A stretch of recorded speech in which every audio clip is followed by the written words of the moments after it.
Distinguished guests, ladies and gentlemen, good evening and welcome to the beautiful headquarters of the Lowy Institute here at 31 Bligh Street for this special address by the Minister for Climate Change and Energy, the Honourable Chris Bowen MP. As you can see, Chris, we have a full house here at Bligh Street tonight and we've been turning people away. There's a huge amount of interest in this speech. Before we begin, let me acknowledge the traditional custodians of the land on which the Institute stands, the Gadigal of the Eora Nation, and I pay my respects to their elders past and present. Ladies and gentlemen, everywhere we look we see challenges to the global order, from Russia's illegal invasion of Ukraine to Hamas's ghastly attack of October the 7th and all that has followed, to China's assertiveness in the Indo-Pacific. And all the while, of course, while those issues are rightly attracting our attention, the planet continues to heat up. We know that unchecked climate change will be disastrous for the Earth and for humanity. Already we are confronted by the consequences of climate change: more frequent and severe tropical cyclones in the Pacific, wildfires and floods in Europe and Asia. Here in Australia we see more extreme weather events, more droughts and flooding rains. Next week, ministers from around the world will convene in Dubai for the 28th Conference of the Parties. Their goal is to find ways to reduce global carbon emissions to limit dangerous global warming. And Australia's delegation at Dubai will be led by the Minister for Climate Change and Energy, Chris Bowen. Since its election in May last year, the Albanese government has brought new momentum and energy to the issue of climate change, including a legislated commitment to cut carbon emissions and achieve net zero emissions. Last week, it signed an historic agreement with Tuvalu, the Fale Pili Union. This treaty, the first of its kind, will allow Tuvaluans affected by rising sea levels to settle in Australia. Oh, there we go. Many of these efforts have been led by Chris Bowen. Chris entered Parliament in 2007. Since then, he's held a number of important portfolios, including immigration and the Treasury. Since June 2022, he served as the Climate Change and Energy Minister. I've known Chris since university, which was back in the time of the Ming Dynasty, or thereabouts, I would say. Chris is a student of politics, an adherent to the idea of politics as a vocation, and a believer in the idea that politics can change things. I'm grateful that he's accepted my invitation to come to Bligh Street tonight to set out Australia's priorities in the lead-up to the Conference of the Parties. Minister, the lectern is yours.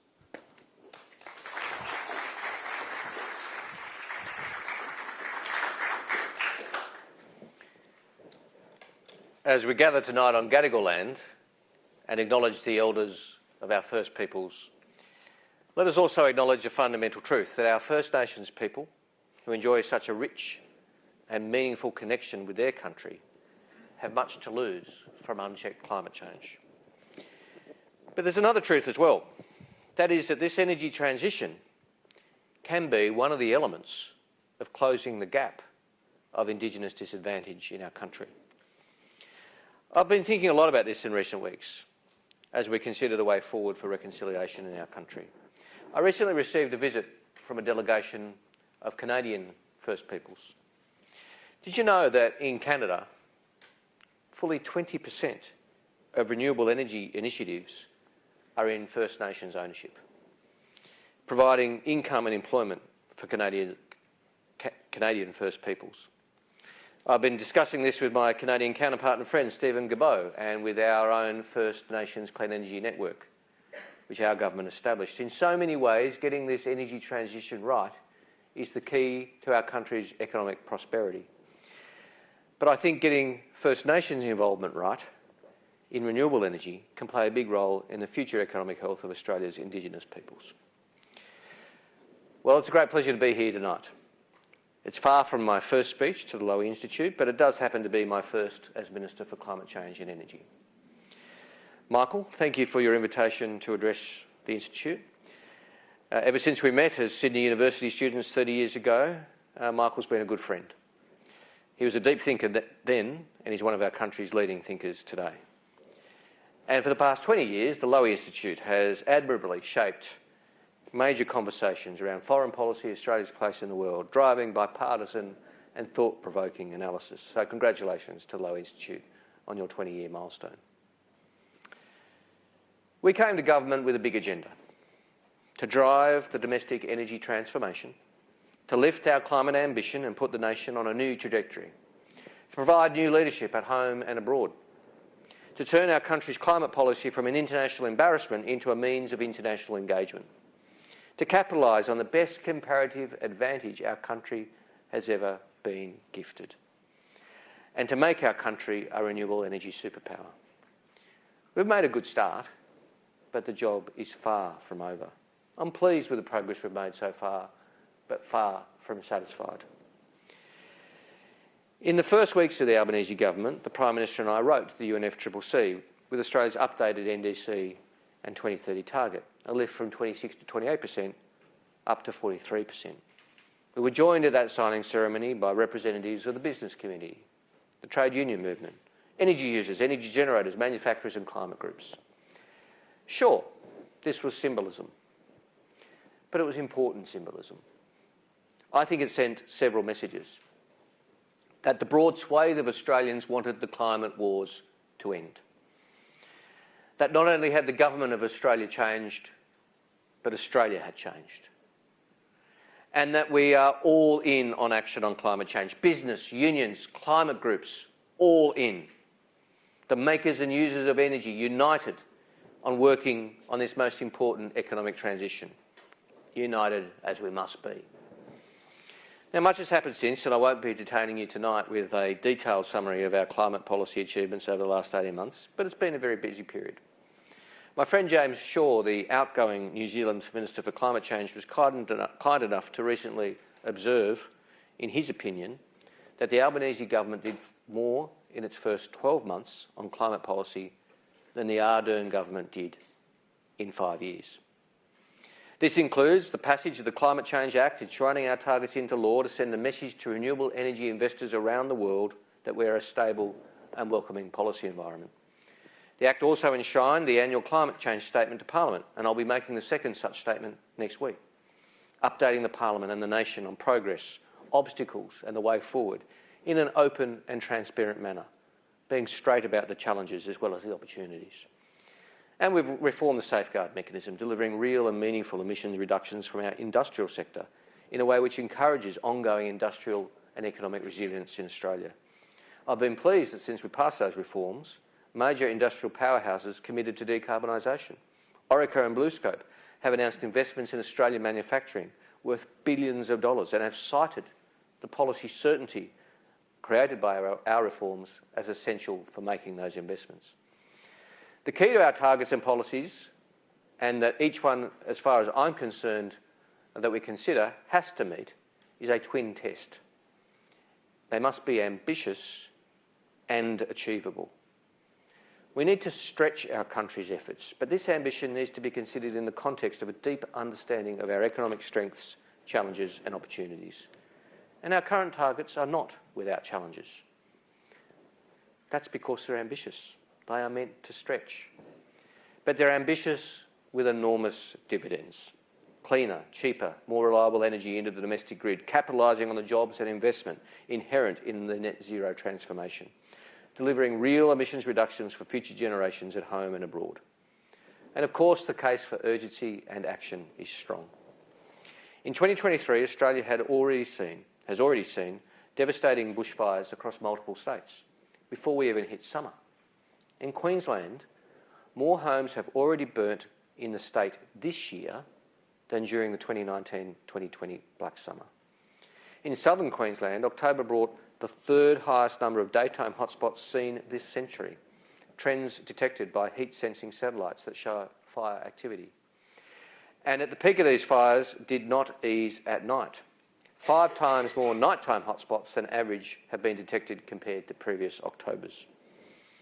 Not only are we seeing hotter and drier conditions this summer, but we're seeing it around the clock, leaving our firefighters and emergency services increasingly stretched.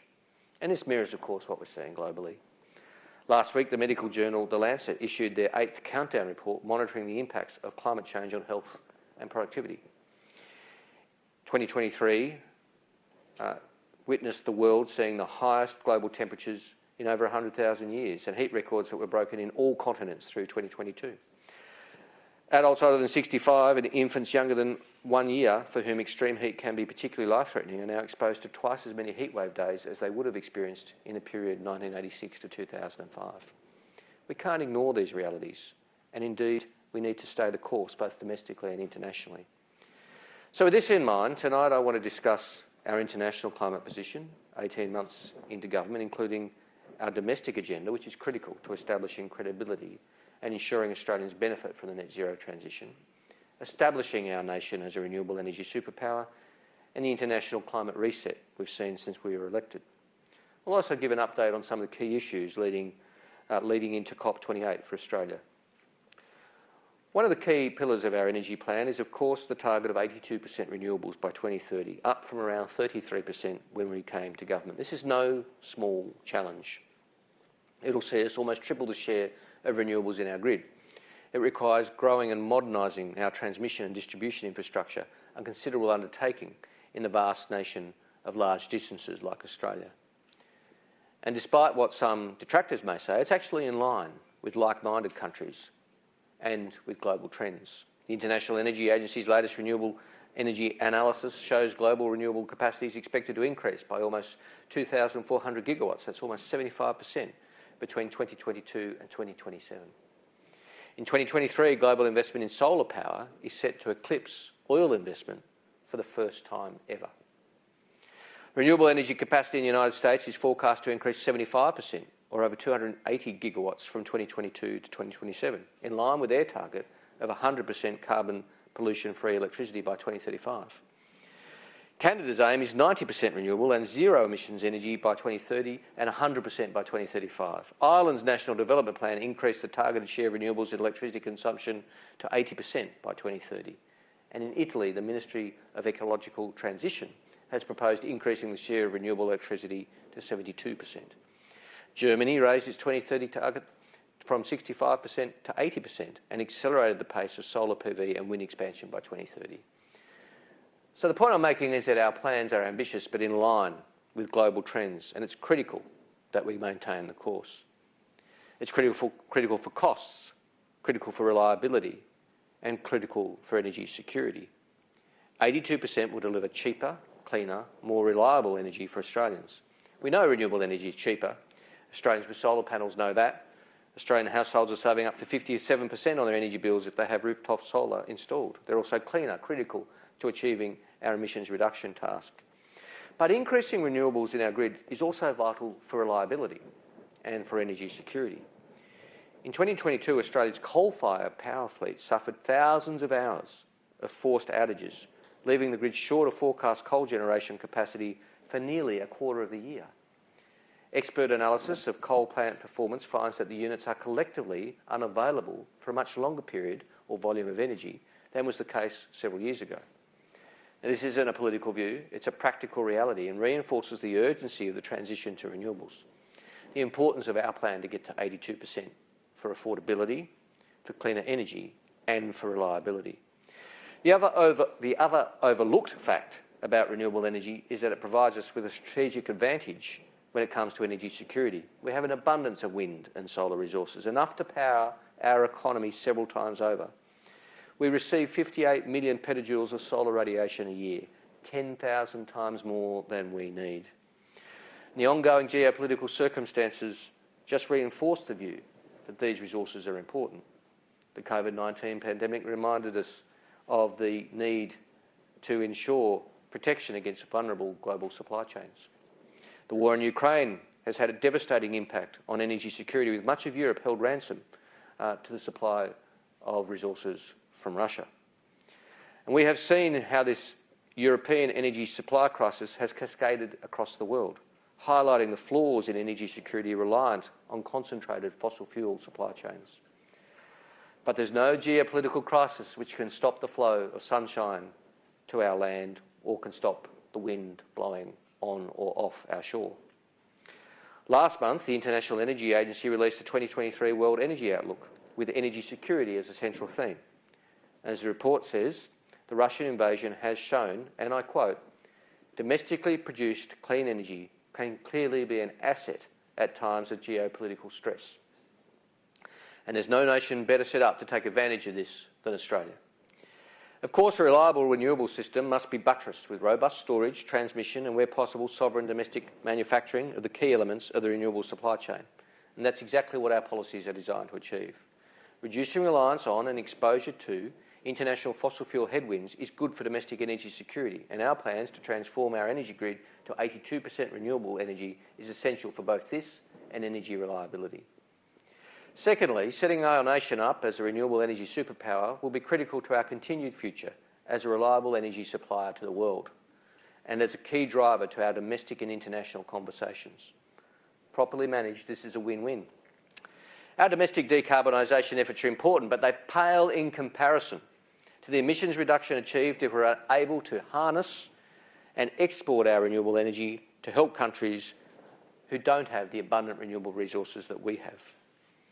And of course, the economic dividend for our country is enormous.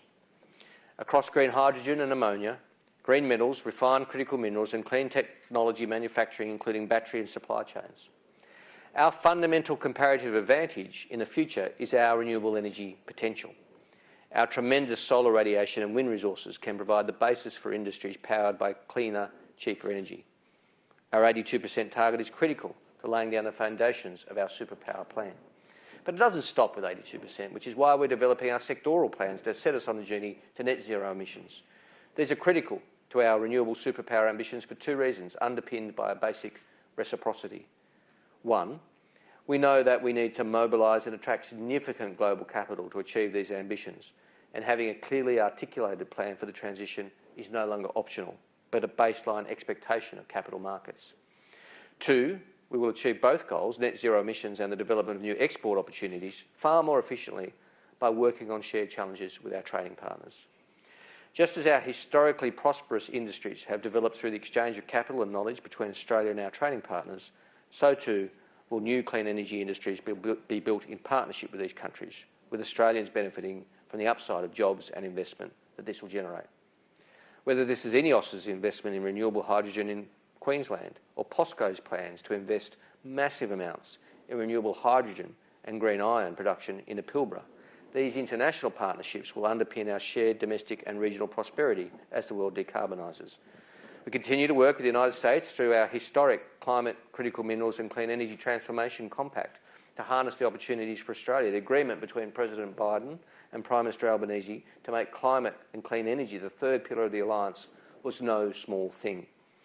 Energy Secretary Granholm and I have already had several conversations about the operationalisation of this agreement, and there were further announcements on the practical work Australia and the United States will do together during the Prime Minister's recent visit. Australia's net zero commitment and renewable superpower ambition are the twin engines in the government's plan to harness the opportunities of the global energy transformation. Our approach is ambitious, seeking to play to our strengths and position Australia's economy to capitalise on the opportunities as our trading partners decarbonise. Over 97% of our exports go to destinations with net zero commitments. But as well as cultivating our international partnerships, this vision also includes backing Australian businesses to become a bigger part of the energy transition, both here and abroad. This means backing the industries that are key to our renewable superpower ambitions by supporting their ability to play to their strengths. Whether it's Hysata building a game-changing electrolyser technology in Illawarra, or SunDrive manufacturing high energy efficient solar cells in Australia, the government is supporting ambitious Australian manufacturers to go big and to do so here. This helps us achieve our targets, diversify supply chains, and is supporting new jobs and opportunities in our regions as well. It's about developing long-term competitiveness through clean energy while maximising the benefits of our energy transition to our economic security, resilience and to our strategic interests, to our people and to our regions. In the last few weeks we've seen Quinbrook Infrastructure Partners planning to build a solar polysilicon plant in Queensland to supply international solar panel manufacturers looking to diversify their supply chains. This major plant is being considered for Townsville, and it will be amongst the first in the world to rely heavily on renewable energy in the manufacturing process. Attracting investors like Quinbrook is possible when we have the fundamental comparative advantages, but to attract many more, we need to have clear and active industry policy and a stable investment environment. The challenges of this task we've set ourselves are self-evident. We're competing for finite resources in a tight global supply chain, whether it's wind turbine components or electrolysers. We're going to have to grow the clean energy workforce by many thousands. One example, we need 32,000 more electricians between now and 2030. That's a lot of electricians in a short time. These challenges can't be ignored and can't be overcome by sitting on the sidelines. Ultimately, we're also competing for global capital, and our superpower plan is our best asset in this race. A clearly articulated, ambitious plan to become a renewable energy superpower by leveraging our trading and investment relationships and backing our innovative clean energy businesses is a crucial sign to the world that Australia is open for business. Now, of course, none of this ambition and domestic action comes in a vacuum. In no small way, modern foreign policy and climate policy are intrinsically linked. The combination of increased climate change ambition and a genuine willingness to engage with like-minded nations, reprising our role as a member of the Pacific family and our responsibility to represent our region, has seen Australia emerge from being a reluctant spectator internationally and often a detractor in international discussions to a constructive interlocutor, and more than that, to a nation willing to play a role in keeping with our ambitions for ourselves and our region. The Indo-Pacific counts for more than half of the world's energy consumption and emissions, and the region's confronting very real impacts, as we know. Nowhere is the climate threat more profound than in the Pacific, with Kiribati, Tuvalu and the Marshall Islands only a few metres above the sea level. The Australia-Tuvalu-Fellowpili Union, signed by the Prime Ministers Albanese and Natanjo, shows what practical but ambitious leadership looks like. Where Australia has answered a request from Tuvalu to help safeguard its future through a special mobility pathway and a security commitment, while also boosting our assistance for Tuvalu's adaptation and coastal resilience. And of course, we put forward our bid to host COP31 in partnership with the Pacific, to elevate Pacific voices and experiences in international climate discussions. Being back at the table enables us to advocate and advance our region's interests, while promoting our domestic agenda and building stronger economic links through partnerships and cooperation. In just over a week's time, we'll again be playing a role at COP. Last year, I was pleased to be asked by the COP President to co-chair the negotiations on climate finance. It was the first time Australia had been asked to play such a role in a decade.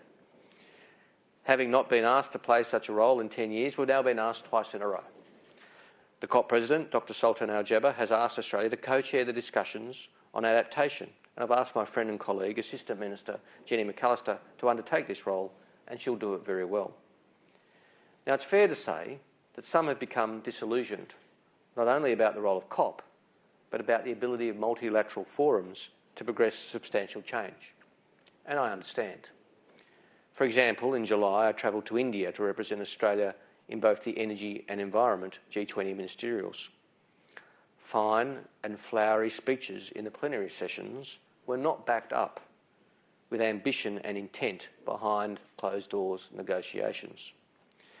The negotiations based on consensus means that, as they are in both the COP and G20, it doesn't take much to block progress. So I don't blame those observing proceedings who will question the ability of such multilateral fora to achieve anything, while some nations are so determined to block progress. We are clear-eyed but not disillusioned about the challenges of multilateralism, however. The fact is that change is hard. We're talking about some of the most fundamental and existential questions of international climate change and asking nations to change their economies and trajectories, and that comes with challenges. Yes, it is urgent. Yes, it is necessary. But there are plenty of challenges in the international space. But it's more important than ever that we stay the course, because even incremental change can make substantial progress. We need to recognise that countries will move at different paces and different paths, but the direction of travel is clear and agreed, and we need to stay the course, and hard work does make a difference. Before the Paris Accord was struck, the world was on track for 3.8 degrees of warming. It's now closer to 2 degrees. Too high, but better than it was. And in our own context, the looming Glasgow COP contributed to the maelstrom of political pressure which saw the Morrison government finally sign up for net zero by 2050. It was the very least they could have done, and lacked detail as to the plans. But it was a step nonetheless, and a step which wouldn't have come about without international pressure through the COP. So change may be incremental, but it can add up to something substantial. The recent Sunnyland statement issued by Presidents Biden and Xi is another signal for cautious, pragmatic optimism in the lead up to COP28. The dialogue between the world's two largest economies and emitters ahead of COP28 is a positive development, and the statement does provide some reason for hope. The failure at the G20, however, provides us with caution, because the Sunnyland statement shows us that it pays to keep working, and that's exactly what we intend to do. Moving on to Australia's approach at COP28. One of the key outcomes of this year's conference will be the first ever global stocktake, which is due to conclude in coming weeks at COP28. It intends to be a frank assessment of where the world is at. If the fires, floods and extreme conditions across the world are painting the picture of the urgency of climate action, the global stocktake is the accompanying label, explaining the details of where we stand and where we need to go. I don't know what it'll say, but I don't envisage it'll be pretty reading. It will need to enhance action on the financial and technical support that we need. It will need to drive behaviour. It will need to be, and I believe will be, a large and substantial and contested discussion. And my good friend from Denmark, Minister Dan Jorgensen, is the co-facilitator, which I'm very pleased about. The IEA's World Energy Outlook found that for the first time, peaks in global demand for coal, oil and natural gas are visible this decade. That's a good thing for the first time, thanks to the combination of the growing momentum behind clean energy technologies and structural economic shifts around the world, which has had major implications for fossil fuels. And again, Australia will be arguing for stronger mitigation language. Glasgow was a step forward. In Sharm el-Sheikh, like-minded countries tried to progress further, but we were forced to hold the line. We were spending all night just negotiating to defend the status quo from Glasgow. In Dubai, we will again be arguing for a strong position and stronger mitigation outcomes. We want this COP to be about stronger practical outcomes, not just maintaining the status quo. We'll also be supporting a tripling of global renewable capacity and a doubling of global energy efficiency efforts. Australia plays a reasonably unique role in this conversation, alongside our friends from Canada, another traditional fossil fuel-based economy in the middle of a major transition and arguing for progressive outcomes in international fora. We can play the role of a country that is dealing with the practical implications of this transition each and every day. This is no theoretical exercise for us. We come to the discussions not inhibited by our experience with fossil fuels, but informed by it.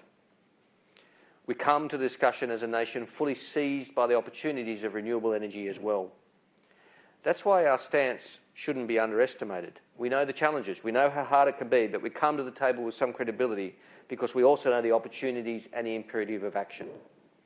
The second major topic for discussion will be the creation of a new fund for loss and damage. Australia supported the decision at COP27 to establish new funding arrangements, including a fund for supporting particularly vulnerable and developing countries to address the loss and damage from climate impacts. We've been contributing very constructively over the last 12 months to the design of the new fund and the future funding arrangements with our representation on the Transitional Committee, which served as the drafting group, and have engaged widely with Pacific countries to get it right for them as well. Our objective is to ensure that these discussions deliver practical outcomes and maximum impact for the Pacific, as well as other countries who are particularly vulnerable to climate impacts. This last point is critical, and I want to spend a few moments on it. Australia is of the strong opinion that funding arrangements must deliver for the most climate vulnerable countries, drawing from a broad donor base, including private and innovative sources of finance. In 1992, the world agreed to common but differentiated responsibilities. That is to say, all countries need to act, but wealthier countries who have a greater capacity and contributed the most to emissions need to contribute more to climate action and finance. This was and is, of course, the right approach. But the world wasn't set in stone in 1992.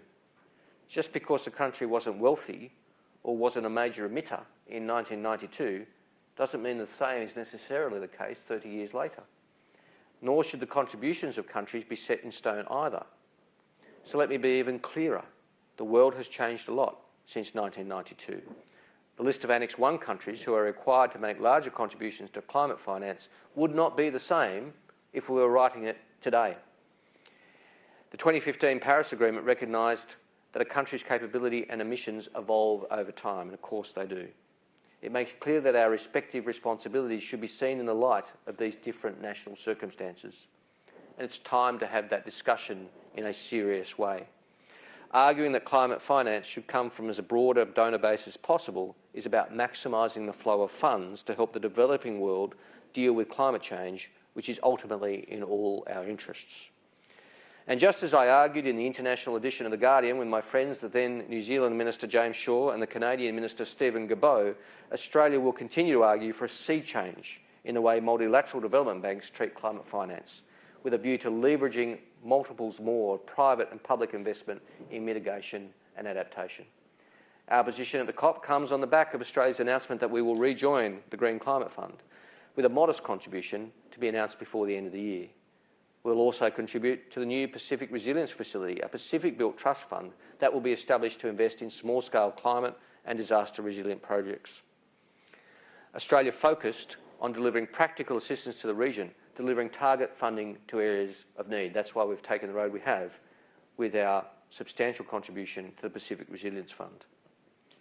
We've boosted our infrastructure investments and established a dedicated climate and infrastructure partnership to deliver climate-resilient investments for the Pacific's needs.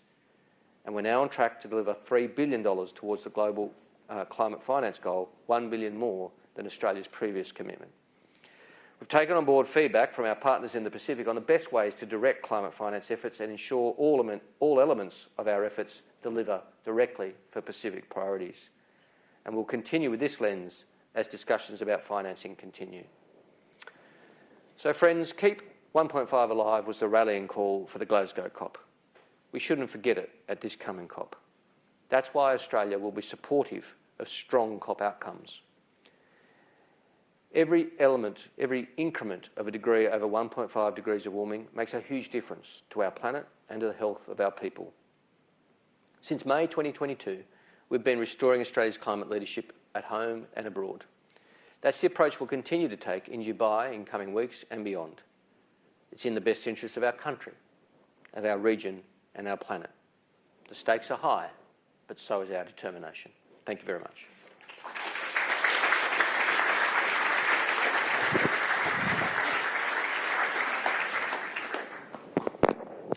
Minister, thank you for paying us the compliment of giving a really substantive speech, one that will be picked over, I'm sure, in the media tonight and tomorrow and will be read closely by your counterparts as they prepare to assemble in Dubai. I want to only ask you a few questions because I know there's a lot of people in the audience who want to direct questions to you. Let me ask you first about Australia's ambition to become a renewable energy superpower. As you said, while domestic decarbonisation is important, there are far more significant emissions reductions to flow if we can export renewable energy to help other countries decarbonise. We know that Australia has access to vast renewable energy resources, but what will it really take to secure our position in a competitive global marketplace, given that other much larger countries are investing hundreds of billions of dollars to try to dominate these industries? Where are we best placed to lead? What are the best things we have going for us? Well, the best things we have going for us are our people, our room. One thing renewable energy takes is space. We have plenty of that. And, as I said, our renewable energy resources. More sunlight hits our country than any other country in the world. And we have the second best wind resources of any continent, if you count us as a continent, in the world. after Antarctica. It's a bit hard to build wind farms there. So we have massive opportunities. What we lack is capital. And we've always been capital hungry, as you know, since 1788. And that problem will get just more acute as we need more investment. Now, the good news is I've just come from another event where there was a chief executive of a major renewable energy company. He said Australia's the key market in the world for him at the moment. And that is a common story. So I meet with the chairs or chief executives of all the big renewable firms around the world when they come to Australia, and it's been a bit of a revolving door in recent months, and that's a very good thing. And they all say to me, Australia's number one or in the top 3 or 4 for them for investment. Now, I want to see that pipeline transition to FID. I want to see that transition to construction. And, you know, there's plenty of things that we need to work on to make that a reality. So our planning system, for example, we are managing strength in some instances. Renewable energy applications under the EPBC Act, the Federal Approval Act, have gone up 20%.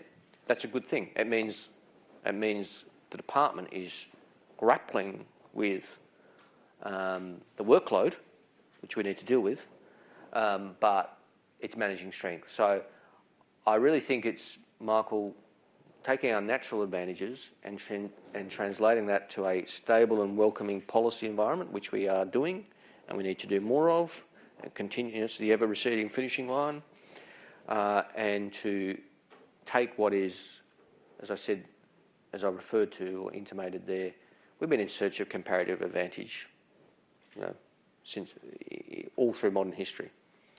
We've never been granted one like this before, and we have to seize it. All right, let me ask you about the COP. You said, to quote you in your speech, that we've seen many fine and flowery speeches in recent years, but they haven't translated into ambition and intent when it comes to the closed-door discussions and the decisions. And yet you sounded quite positive about the prospects for real progress at the COP. Why? Why are you so positive? Well, we'll see, because, I mean, I choose to be positive because it beats the alternative, but it gets me out of bed to, you know, to do the 1 o'clock in the morning calls with my international counterparts in the lead up to COP to say, well, we have to make this work. I do seriously take some heart from the Sunny Lands Agreement. I think that is, you know, that's a big deal. Even a small deal can be a big deal when it's the United States and China working together on a thing like climate change. So that gives me heart.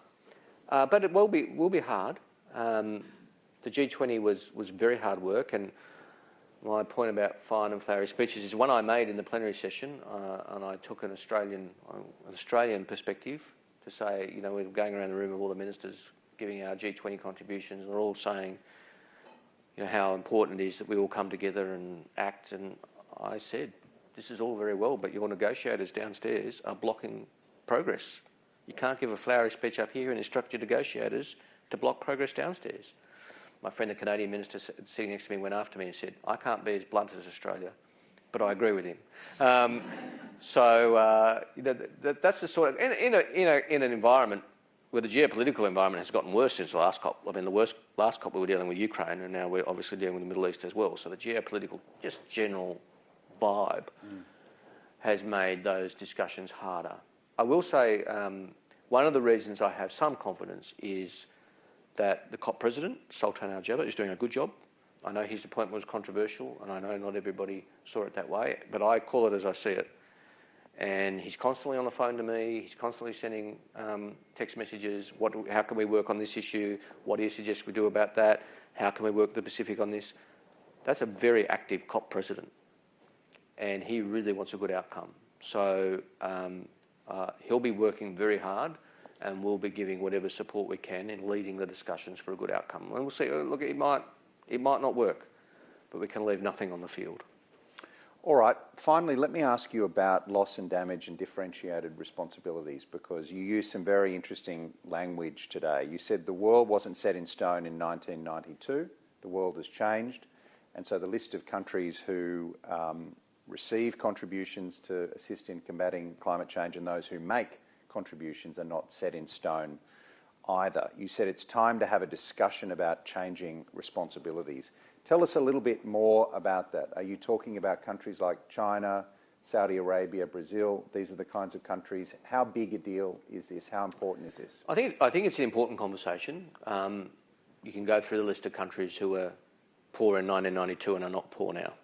And, you've mentioned some of them, and there'll be a few others. It's important for a couple of reasons, Michael. One, because it is about maximising the flow of funds to vulnerable countries. If you've got countries that are now rich who are sitting on the sidelines and not putting into these funds, then the funds aren't going to be as big. It's as simple as that. It's also, frankly, about, in developed countries, winning community support. We saw when I supported the loss and damage proposals at COP, questions being asked in Parliament by the opposition to say, why is Australia doing this? I had to answer questions when I got back saying, how could you possibly sign a blank cheque to China? Which was, of course, not what it was about. But if you're going to bring communities with you and explain, this is really important because you've got these very vulnerable countries here who are really up against it and they're very in need of support. It's a legitimate question for taxpayers, whether they be in Australia, the United States, United Kingdom, Canada or Germany or Japan, to ask, well, hang on, all right, but if we're putting in, why aren't those countries? And if you're really going to make this case, then I think you have to have an answer to that. So it's a multifaceted problem, but the solution does lead me on all those issues to say, well, it's time to have that conversation seriously. All right, it's time for me to take some audience questions. I can see one of my colleagues here. I'm going to ask participants to wait for the microphone and then just give us your name and any affiliation you'd like to mention and then ask a short question, please. Michelle. Hi, I'm Michelle Lyons. I'm a Climate Change Research Fellow at the Lowy Institute. Minister, thank you for a really detailed and candid speech. Now, you very powerfully advocated for reforms of the multilateral development banks and that advocated for Australia to be a progressive partner in advancing those reforms. But progress has been very slow, as you also noted, and there is a real sort of imperative to act quickly with the rising emissions levels around the world. So I was interested in your views on what is the way forward and between those two tensions, and are there broader changes that are needed to the international sort of financial architecture to accelerate investment in the transition to net zero emissions? I think thank you for the question. I think, yes, we do need to do more and do more faster. It varies from MDB to MDB. I mean, the World Bank, I'll be typically Australian, in Australian fashion, blunt with you, has been appalling in the past. But a big step forward with the appointment of the new president. Now, he has not yet been able to turn the entire ship around, but I have confidence that he will do good things. The ADB, the Asian Development Bank, on the other hand, has done a good job all the way through, to their great credit, and a pretty good model for others to look at. So there's much to do. It's not going to be the same for every MDB either. They do have different roles, but we as shareholders and members of the board and stakeholders have to be just pushing for more action. I think there's an issue around what developed countries can do with currency risk and etc., which there's no easy answer, but there are some interesting ideas out there as to what might be able to be done across the board. But ultimately, money doesn't solve all the problems. But without money, we're not going to solve any problems. It's very expensive. It's very expensive. Increasingly, the focus has to be on adaptation. This is the other thing. MDBs need to focus more on adaptation. As much as strongly and passionately as I believe in mitigation, I do. I hope that comes through. The fact is, we've left it too late, and we're going to have to focus a lot of effort on adaptation for particularly vulnerable island states. All right, in the front row, we have a question, and then I see a gentleman towards the back. Minister, first of all, thank you for moving the agenda, finally. Much appreciated. I'm Vic Bansal, I'm CEO of Bowen.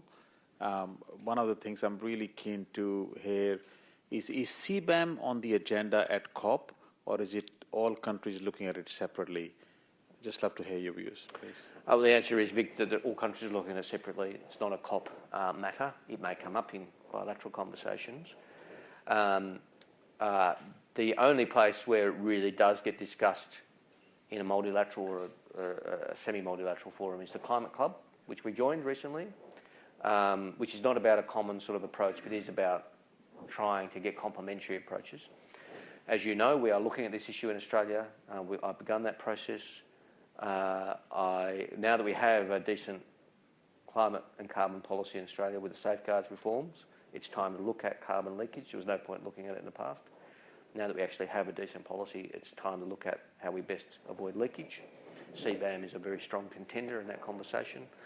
I've asked Professor Frank Jopso, who's a professor of climate economics at the ANU, to lead that work within my department. So my department's doing good work on it, but I wanted a fresh set of eyes to come in, and so Frank is leading that work. He's been in Europe consulting. It's a very technical piece of work and complicated. It took Europe 7 years to write their CBAM.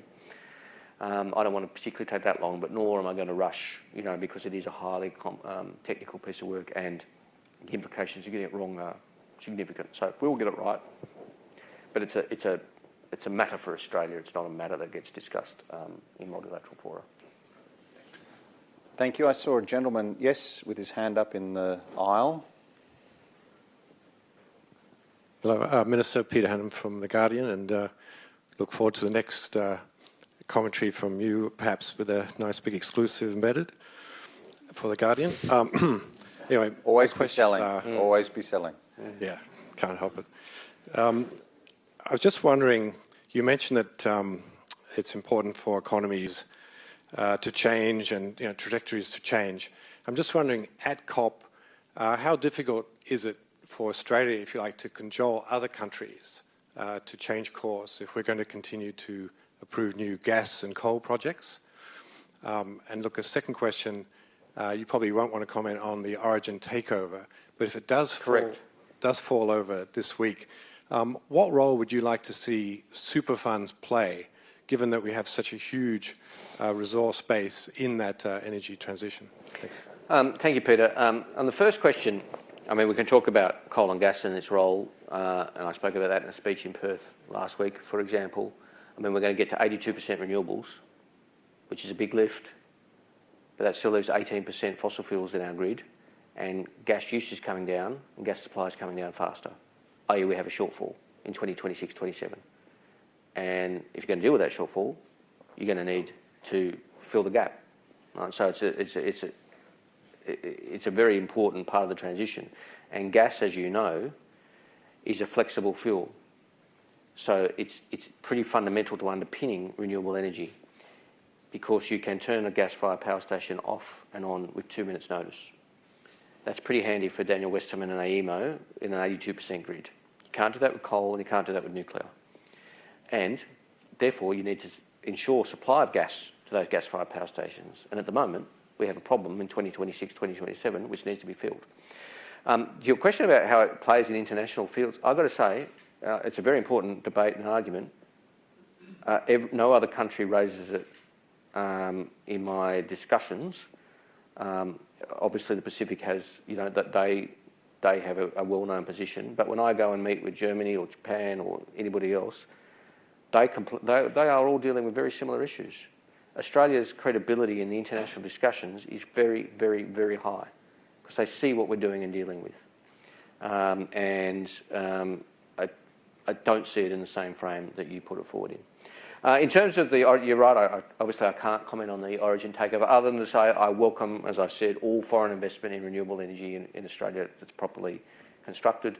And, I very warmly appreciate the interest in Australia. Matter for shareholders, I'm not one, and so it's over to them. In terms of the role of superannuation, against the test that superannuation funds must always act in their members' best interests, of course, there's a huge pool of capital there. I'd love to see it more deployed in renewable energy, but they've got to meet the tests of it being in the best interests of their members. It's called the sole purpose test for a reason, because it's the sole purpose. But it can be ticked, and also heavily investing in Australia's energy transition. All right. Who else would... Yes, I'll take a question here from this gentleman.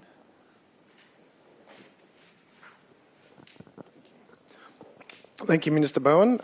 It's good to see the ambition. I'm Lachlan from Brambles. We're a supply chain logistics company. Talking with a lot of our peers who also have very ambitious decarbonisation and sustainability agendas, you've spoken a lot about stationary energy and the urgency there, which is important. But a lot of the carbon that's tied up in supply chains is a real focus. And I was wondering if you could talk to the coordination of the sectorial decarbonisation programs you mentioned earlier with sectors like heavy transport, freight transport, and also do you see a role for sustainable plantation forestry to play a role in adaptation in land use sectorial decarbonisation?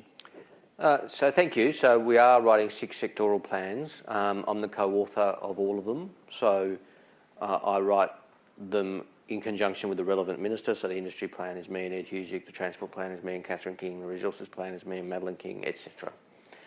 So there will all be, my job is to basically make sure they all come together in a coherent fashion and they feed into our 2035 target, which the Cabinet will determine on my recommendation in due course.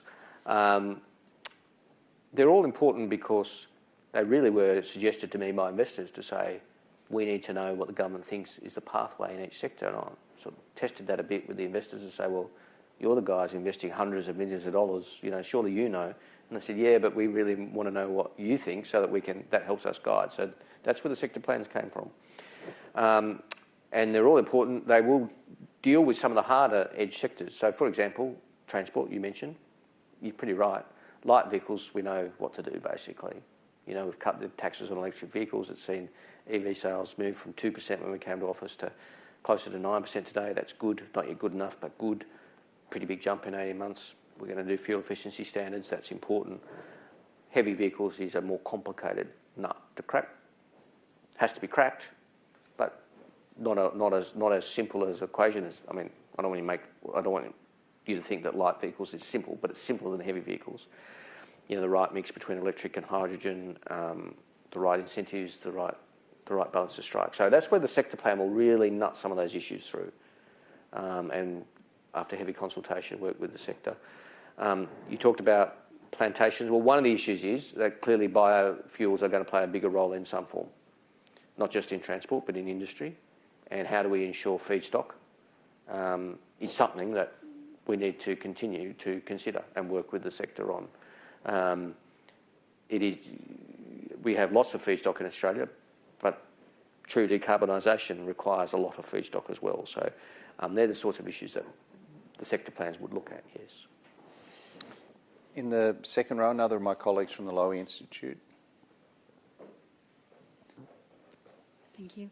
Georgia Hammersley, also from the Lowy Institute. Thank you for your address, Minister. You mentioned the recent announcement that Australia would rejoin the UN's Green Climate Fund. And so my question is, beyond a financial contribution to the fund, and given that Australia previously held a seat on the board, what are the opportunities now for Australia to support the Pacific access more financing from the GCF, which is a challenge that the region continues to face?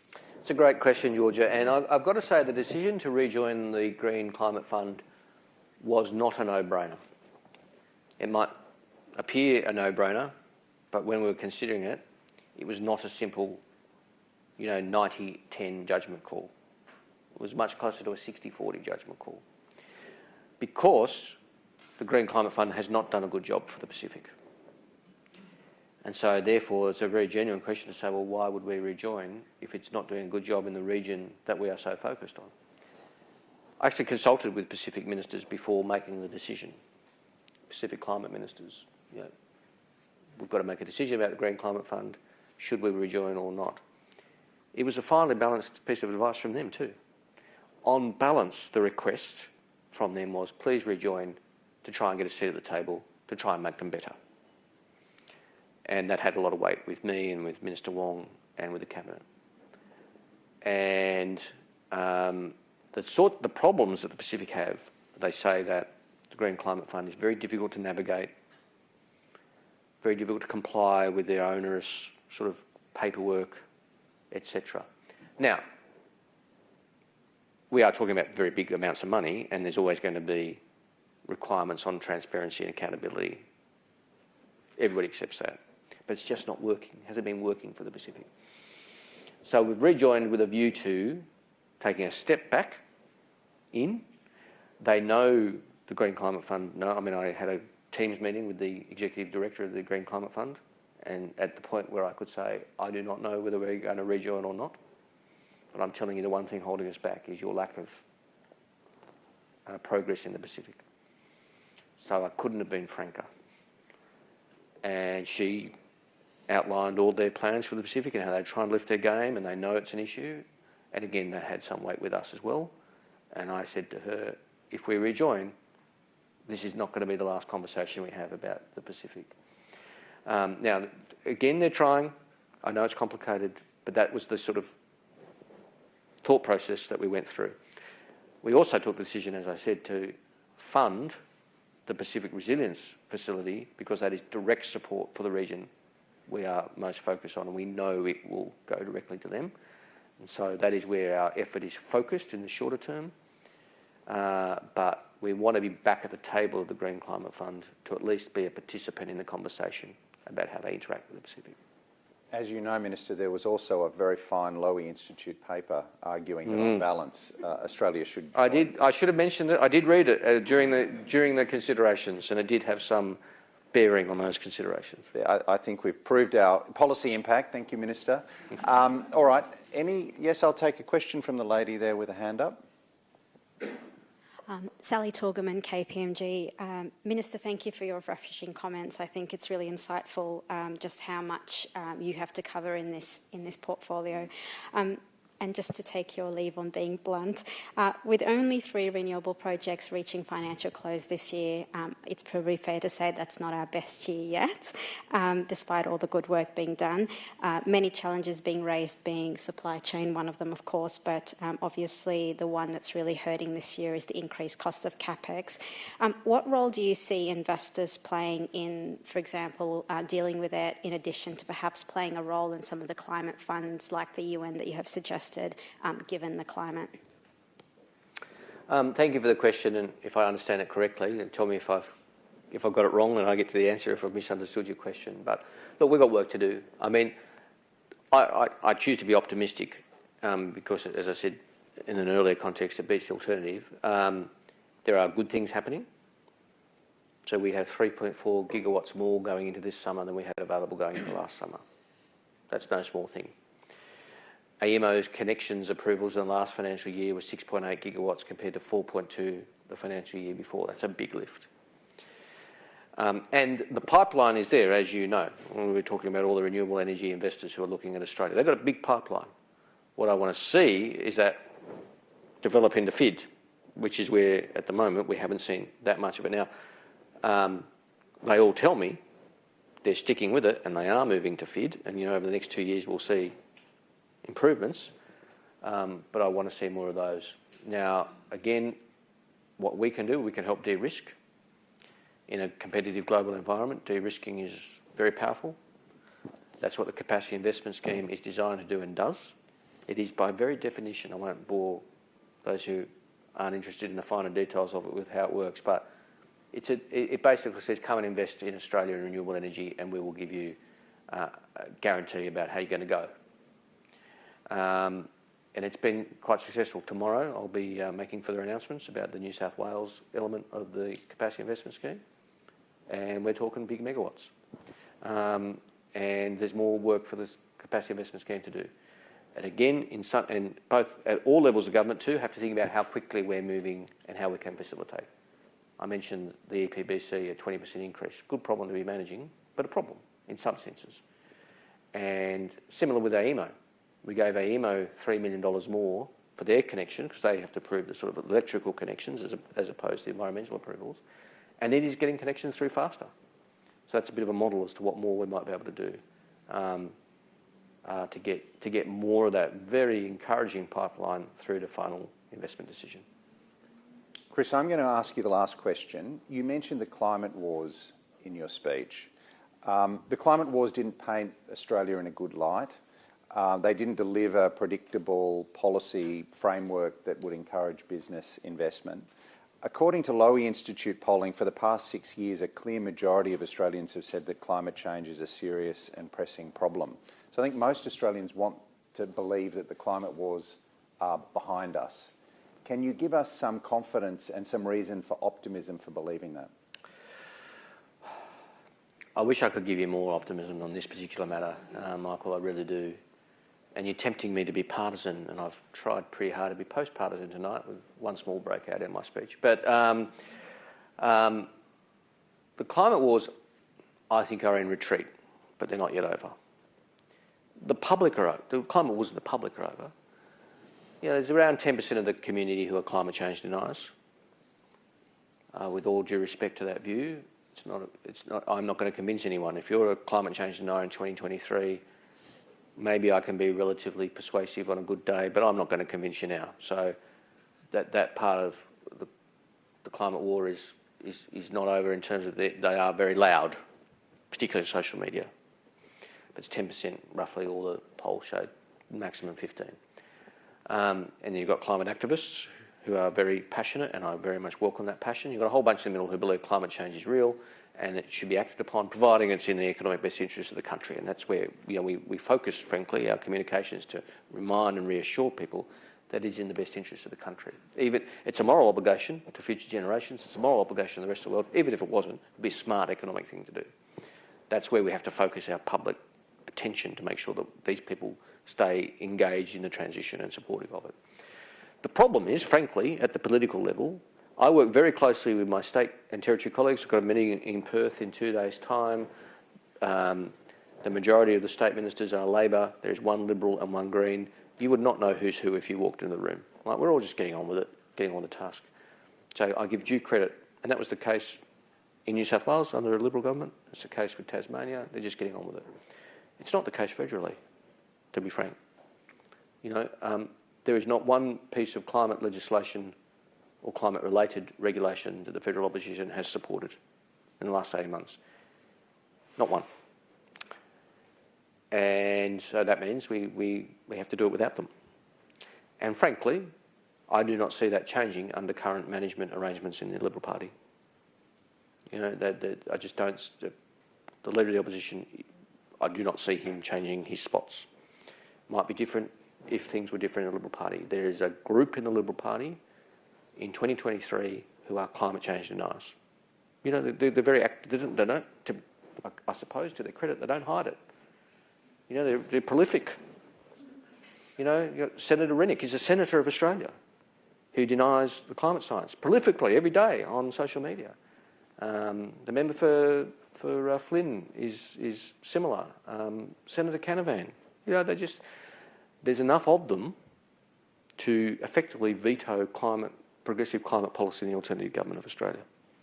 So until that changes, the climate wars aren't over. They're in retreat, but they're not over.